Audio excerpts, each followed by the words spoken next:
Bienvenidos a este video técnico en el que vamos a continuar con los compresores de tipo alternativo de pistón. Vamos a ver en este caso que vamos a entrar un poquito más en el rendimiento volumétrico. Si aumenta la presión de descarga, el vapor del espacio residual se comprimirá a mayor presión, necesitándose una mayor reexpansión. ¿Qué es la reexpansión? Bien, cuando el pistón, la embolada, vuelve hacia atrás, el gas que ha quedado residual en la cámara en el pequeño espacio que hay en el punto muerto superior, ese gas se tiene que expandir, se tiene que abrir, tiene que bajar la presión hasta la presión de aspiración, la presión de admisión. Y en ese espacio, en ese tiempo, en ese momento en que la presión ha llegado al punto de admisión, es cuando empieza a llenarse la cavidad del cilindro, porque se abre hay suficiente de presión para abrirse la lengüeta del plato de válvulas de aspiración. Eso es la reexpansión del refrigerante. Bien, de igual manera, si disminuye la presión de aspiración, también el espacio residual aumentará. Es lógico. Si yo disminuyo la presión de evaporación, costará más trabajo que el vapor entre y pase por su presión disponible, pase a través de las lengüetas de aspiración al cilindro. Por lo tanto, este punto 4 se me irá desplazando hacia la derecha, ocupando menos volumen dentro del cilindro el vapor, para expandirse a una presión menor que se abra en la válvula de aspiración. Por lo tanto, el rendimiento volumétrico aumenta al aumentar la presión de aspiración y disminuye al aumentar la presión de descarga. ¿Vale? Tenemos la presión de alta y la presión de baja. El rendimiento volumétrico, es decir,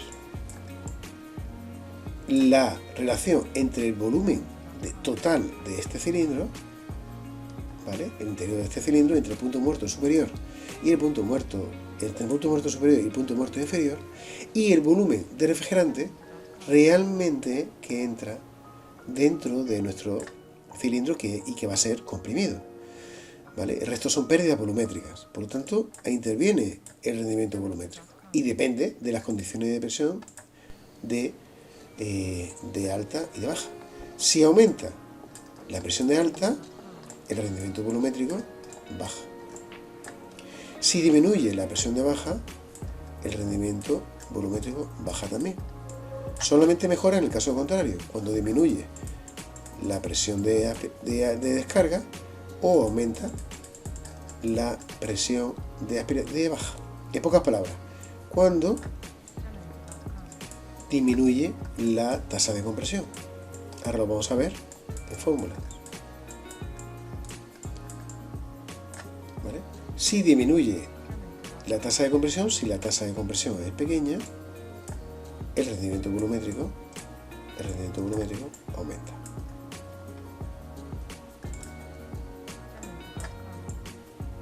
¿Vale? Vamos a verlo aquí en fórmulas. El rendimiento volumétrico sabemos que es la relación entre el volumen realmente aspirado y toda la embolada del compresor, es decir, el volumen teórico, toda la cilindrada. En compresores alternativos, a no ser que el fabricante nos dé otra relación de rendimiento volumétrico, podemos equipararlo a unos menos 0,05 la tasa de compresión, siendo esa tasa de compresión, como hemos dicho, la relación entre la presión de alta y la presión de baja, absoluta, es decir, cuidado que no vale la presión del manómetro, tiene que ser la presión del manómetro más la presión ambiente, que suele ser un bar, reinante, presión absoluta. Si la tasa de compresión es elevada, ¿vale?, el rendimiento volumétrico disminuye y a la inversa. ¿Vale? Muy bien. El problema de la migración del aceite del cárter. Un problema familiar en la industria de la refrigeración es la prevención de las averías causadas por la condensación del refrigerante en el cárter del compresor.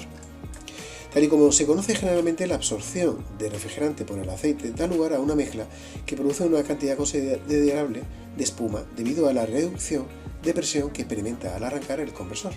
Cuando el compresor arranca, la presión del cárter disminuye bruscamente, hay una depresión, obviamente, y en ese momento se evapora el líquido que hay dentro del aceite, produciéndose espuma. Todo eso induce a golpes de líquido y pérdidas en la capacidad de lubricación del aceite. Particularmente se producen consecuencias desfavorables si esta mezcla entra en el ciclo de aceite y hace que lave la película protectora de los cojinetes. Este efecto causa daños como rotura de válvulas, juntas y daños en los pistones y en las pieles. La absorción del refrigerante por el aceite y su posterior migración del cárter ocurre cuando la temperatura del lugar donde está instalado el compresor es inferior a la temperatura del evaporador. Bueno, la cámara se para, sube la temperatura, mientras que en la sala de máquinas, por ejemplo, es invierno y hace frío. Esto sucede no solamente en unidades de refrigeración, sino también principalmente para la climatización. ¿Por qué? Unidades que están en la calle, como hemos dicho, frío, el compresor, se enfría el aceite del cárter bastante, y mientras tanto la temperatura del ambiente no es excesivamente baja, sino que hace más frío fuera, ¿vale? Y en bomba de calor son las circunstancias más negativas. Un compresor bien diseñado para refrigeración debe emitir una cierta cantidad de refrigerante en el aceite, que no cause ningún problema. La construcción de compresores que permitiese un mayor bombeo de líquido refrigerante lo haría antieconómico. Fijémonos en eso. Teniendo en cuenta el diseño, existe una limitación de la cantidad de líquido que el compresor puede bombear, y este límite depende de factores tales como el volumen interior del cárter, la carga total de aceite, cantidad de aceite que permanece en el cárter, la aplicación, los controles y las condiciones de funcionamiento. Donde haya tendencia a la migración de refrigerantes, se recomienda mantener la carga tan baja como sea posible. Hablamos de carga de aceite. La cantidad de refrigerante, y por supuesto también la de refrigerante. La cantidad de refrigerante en el sistema debe ser lo más pequeña posible para un funcionamiento correcto. ¿Cuál es la cantidad de refrigerante más pequeña posible? Pues muy sencillo. En el momento en que funcione correctamente de frío y el recalentamiento sea adecuado para una refrigeración del compresor. Porque el compresor, en este tipo de casos, se refrigera por el mismo gas que está comprimiendo o que está llegando al compresor. Es necesario saber que no siempre que se observen burbujas en el emisor de líquido se debe a que el sistema esté corto de refrigerante, ¿vale? Eso es un matiz que hay que cortar siempre, excepto cuando este visor esté pegado a una válvula de expansión y la válvula de expansión esté llegándole burbujas de gas. Obviamente no sería la situación correcta, puesto que esa válvula de expansión no va a funcionar bien mientras que le esté llegando burbujas de vapor. Debe asimismo recurrirse a secciones de tubería lo más pequeñas posible de condensador, evaporadores y resto de tubería para obtener la velocidad mínima necesaria. La calidad de presión debe mantenerse dentro de límites razonables y los recipientes se elegirán lo más pequeños posibles. La presencia de una excesiva cantidad de aceite en el sistema incrementa la posibilidad de golpe de aceite, reduciendo la capacidad de refrigeración. El presostato de baja debe regularse de tal forma que la presión de conexión sea más baja que la presión de saturación, a la cual corresponde la más baja temperatura de cámara o ambiente del evaporador. Es decir, imaginémonos una cámara en la que la presión normal sea un bar. Bien, el presostato lo tararé para que reinicie a una presión nunca inferior a ese bar, puesto que se va a arrancaría enseguida. Tiene que subir un poquito la presión, pero no excesivamente, ¿vale? Es la presión reinante en esa cámara. Si la cámara va a reinar, tiene una presión de un bar de trabajo estándar, pues yo traeré el arranque de mi compresor a 1,5 bares, 2 bares, por encima de la presión reinante. Siendo así, si la solenoide abre por el termostato, se produce un incremento de presión que hace que el compresor se ponga en marcha. Si la presión de conexión tarada en el presostato es demasiado alta, pongamos 5 bares, 4 bares, la apertura de la solenoide produce un flujo de refrigerante hacia el lado de aspiración, pero no incrementa la presión lo suficiente para que el presostato se conecte y ponga en marcha el compresor. La presión de conexión deberá regularse de conformidad con lo anteriormente dicho, sin que ello quiera decir que el tarado se sitúe necesariamente por debajo de la presión de saturación que corresponde al punto más frío del sistema.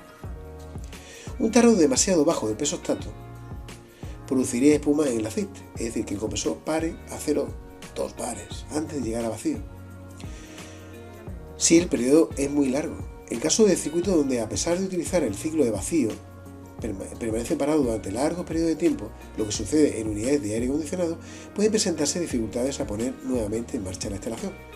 Estas dificultades pueden evitarse instalando un calentador o resistencia de cárter, de lo que ya hemos hablado, que permanecería funcionando durante los periodos de parada, o en su defecto, durante 3 horas antes de la puesta en marcha del circuito. Para circuitos con una carga de refrigerante muy alta, donde el vacío no se usa, debe instalarse necesariamente esta resistencia de cárter. La espumación excesiva dentro del cárter del compresor es otra causa de la pérdida de aceite. Cuando el aceite hace espuma dentro del cárter, este aceite será arrastrado por el gas refrigerante y comprimido hacia el interior del sistema. Si la espumación persiste, es posible que el nivel de aceite pueda caer acentuadamente. Cierta cantidad de espuma puede ser esperada cuando se da el arranque en un compresor. Aún más, como el refrigerante en exceso ha sido retirado del aceite por la ebullición, la espumación disminuirá si el control del flujo de refrigerante del sistema es adecuado y si se está usando el tipo correcto de aceite recomendado por el fabricante. La espumación persistente tiene dos causas principales. O se está usando un aceite inadecuado, o el aceite del cárter está diluyendo, ¿vale?, por refrigerante líquido. Es decir, ha perdido cualidades. La viscosidad del aceite se minimiza cuando el aceite llega a la temperatura entre 85 y 95 grados del cárter. Cuidado, entonces ese aceite ya va a no solamente a descomponerse, sino a perder sus cualidades. Cualquier lectura de temperatura del aceite dentro de esa banda agranda las probabilidades de que la película de aceite se destruya, resultando un contacto de metal con metal y eventual fallo mecánico.